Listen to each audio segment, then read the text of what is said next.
program? And also, do you not think that your actions are xenophobic?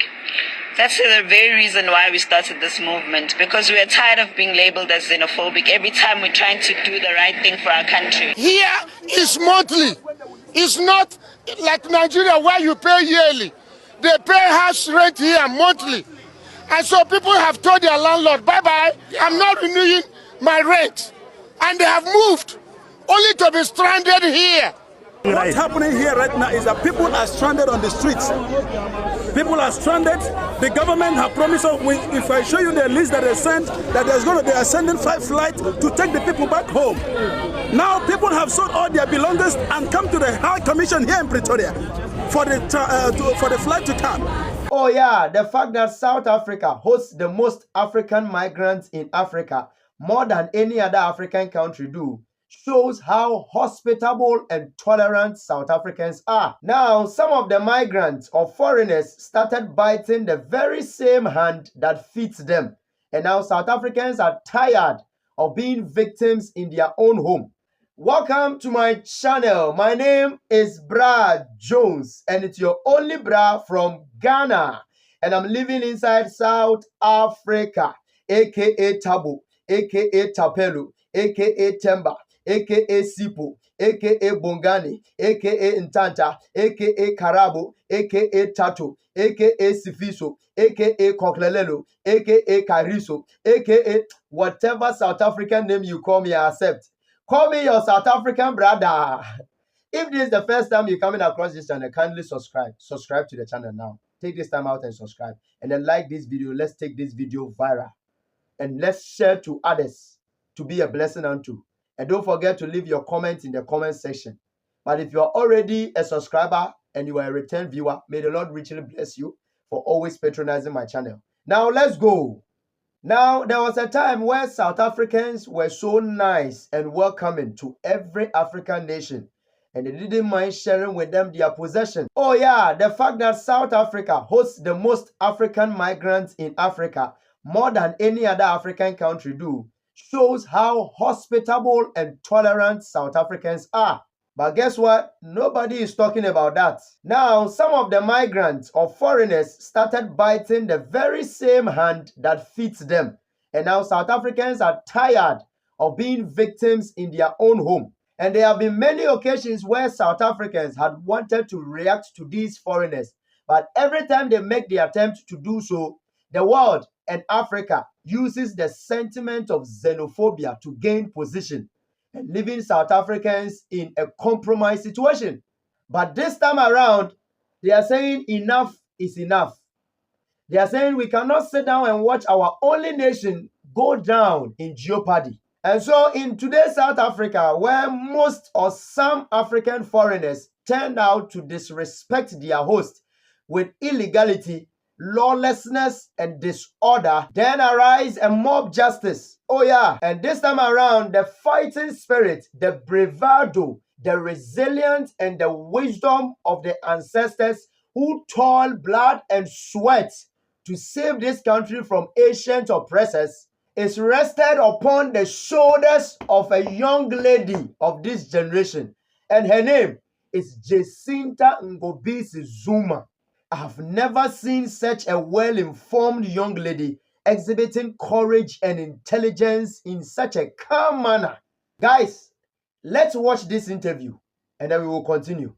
To start this kind of program, and also, do you not think that your actions are xenophobic? That's the very reason why we started this movement, because we are tired of being labeled as xenophobic every time we're trying to do the right thing for our country. And the fact that we keep being called xenophobic has made a lot of South Africans to sit back and be fearsome of what's going to follow. The international world is going to say, oh my God, South Africans are xenophobic. And we know for a fact we're not xenophobic. We can't be living with these people for so many years. And now, when we're saying it's too much, it's enough, we are told that we're xenophobic. people who are from outside of South Africa do not respect our laws. They don't respect our country. They don't respect us as South Africans.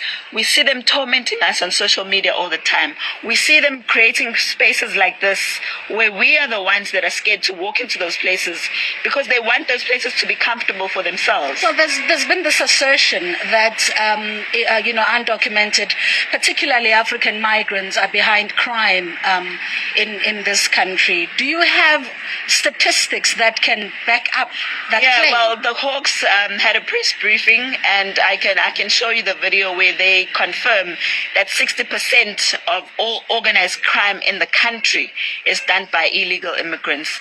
And we recently saw a letter from the Minister Mkhunu, who was confirming that most of these drug cartels are run by Nigerians. 6 of the 9 provinces have kingpins that are from Nigeria. And that's exactly why we're here, because here is a place that's called Lagos now, which is Point Road in Durban. It's known as a place that's called Nigeria now because there's so many Nigerians and other nationalities living here. They do drugs in front of everyone, in broad daylight, in front of the police station. Yeah, definitely. Because they're so brazen, they don't care. They bribe our police officers. And we told them this right in their faces. We told them, we know you're taking bribes. And so many incidents have happened after that, where police were actually even asking bribes. And there's one of the people who was bribed today who went and opened a case from the very same police. So we're tired of this because it means that we now are not safe in our own country, because we've got people walking in and out of the border because our government doesn't seem to see it as a problem that our borders are just open and anyone can walk in. And then they come and live in our communities. They evict people who are South Africans. They take over these spaces. They take over tuck shops. You show all those shops. But South African laws allow them to do that. No, they don't. Yes, they do. They don't. The fact that people do not get arrested once they have committed a crime, the fact that they are let go, it means that they believe that they can be a law unto themselves. Can I make you an example so that you know that the law doesn't allow them? Recently, now, the court ruled that Johannesburg precinct South Africans, the bylaws need to be enforced, and those bylaws say it's South Africans that are supposed to be trading. But do you know that majority of the people that were trading there were foreigners? It's only now that South Africans are saying we're tired of our laws not being respected, that they're actually enforcing those bylaws and removing people who are not South African. Our laws do not allow for people who are undocumented to live in buildings. Our laws do not allow for people who are undocumented to run businesses and open the streets. They don't allow that. But you know, if you go and tell the police what they're going to tell you, we don't have the capacity, because that's what our police tell us all the time when we are trying to fight the crimes and the illegal activities that are going on in this country. They tell us they don't have the... Oh my God, the bravado this young lady has is out of this world. Listen, whether Africa or the world agree with her views or not, it doesn't deny the fact that Jacinta presents herself as confident, articulate, and composed during interviews. Oh yeah, a true African young lady who puts her life on the line to save her motherland by leading thousands of patriotic citizens to make their voices heard. A woman warrior fighting but without spear, bows, nor arrows, but just words. Sassy, you are a gift not only to South Africa, but Africa as a whole. I call you beauty with brains. I pray that we have 53 of you, one in every country in Africa, and this continent will be a better place for its people to live in. So June 30th is finally here, the set date for the March and March mass protest, and the final date, the deadline date for illegal foreigners to leave South Africa and then go back to their country. At this moment, brave, concerned, and patriotic South Africans are ever ready to hit the streets to claim their country back from illegal migrants. So some foreign nationals have been repatriated back to their country by their government, like Ghana, Malawi, and etc. etc. But some are also still in South Africa, left stranded at places where they are camping, and they are hoping and expecting their government to come and repatriate them back home. But it's the deadline already. Let's go and see the situation there at the camp of the Nigerians. I want to hear you say, thank you, Mr. President. Thank you, Mr. President. We see the good thing you're doing. And we are just pleading to fast track it. Now that is a valid message. I tell Mr. President, thank you. Thank you, President. Thank you for what? Thank you for what? Malawi's government has steadily taken their people home. Zimbabweans are steadily taking their people home. Mozambicans are steadily taking their people home. Our people are asked to leave their homes and come here to be lifted. They sold the little things they have. Their house rent here is monthly. It's not like Nigeria where you pay yearly. They pay house rent here monthly. And so people have told their landlord, bye-bye, I'm not renewing my rent. And they have moved, only to be stranded here. And then you are telling us to thank the government of Nigeria. Why would we thank Mr. Tinubu? Thank you, President. For what? For what? They ask people to come out. Even if you have not asked Nigerians to come out, we will find our way. Yeah. But you ask us to come out on winter. Women and children on winter. And they are here stranded. And the politicians are there in Nigeria. Guys. Arguing and satisfying themselves. And these people are left here with no hope. And you are telling us to tell Mr. President, thank you. What are we thanking you for? We sent you to go and do the job there. And if you feel that you can't do the job, resign. So that somebody who can do the job will fix Nigeria. Yeah. A small country like South Africa is holding us ransom. Because our government does not know what they want. So if Tinubu cannot fix Nigeria, which we have seen, he can't fix Nigeria at home, he cannot help Nigeria in the diaspora. So why do we say we have a government? Then he should resign and allow people who can be able to, because he begged to apply. He said, please elect me and I'm going to save Nigeria. You are elected and you are doing nothing. Nothing. Plane that has been arranged and people have left their home. Then we are stranded here. And you are telling us to thank you for making us to be stranded. What is it that they are not doing right? What's happening here right now is that people are stranded on the streets. People are stranded.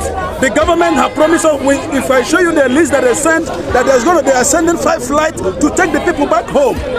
Now people have sold all their belongings and come to the High Commission here in Pretoria for the flight to come. People are stranded, sleeping on the street. Even so many of them are sick. When I went inside there, so many of them inside there are sick because of the situation. Even right now, to see food to eat is difficult. If not, some of the pastors, like the Pentecostal Fellowship of Nigeria here in South Africa, have come with their food and some other organization to make sure that these people have food. The government cannot even provide food for the people that are stranded in the High Commission here. It's so embarrassing. It's so shameful that the government of Nigeria are irresponsible.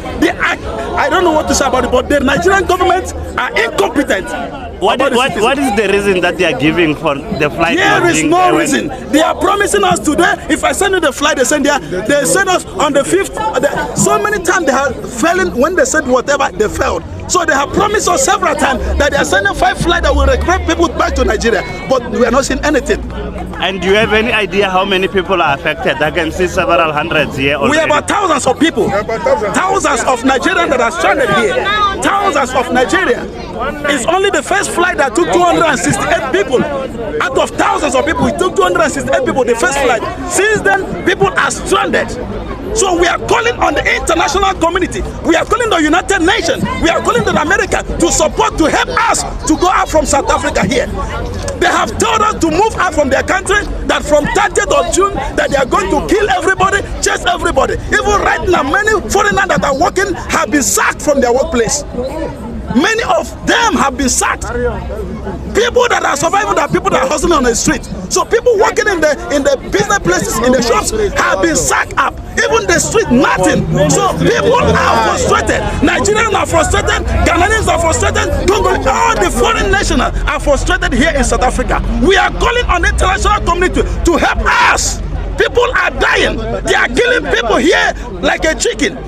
Please, we need their help. We need their help. Enough is enough. Enough is enough. Enough is enough. We are heading off. Now, this is a kind of sad situation so long as we remain human beings. Oh yeah, But when you look at it in the other way around, you realize that it explains what Jacinta and co has been saying, that this uprising is not to save South Africa alone, but one way or the other to keep our African leaders on their toes, to make our individual countries a better place for our citizens to live. Oh yeah, imagine all these stranded people find their own way out back home, and in their anger and frustration, organize an uprising to keep their leaders on their toes for service delivery, in order not to migrate elsewhere for greener pastures at all costs. Oh yeah, because individually, every country in Africa has got the resources to make this possible. And if uprising and mob justice is the only means we can communicate to our leaders for our voices to be heard as Africans, then so be it. Oh yeah. Guys, this is where we end the video. If this is the first time you're coming across this channel, kindly subscribe. Subscribe to this channel and like this video. Let's take this video viral. But if you are already a subscriber and a return viewer, may the Lord richly bless you for always patronizing my channel. Thank you so much for watching this video. See you in the next. Bye-bye.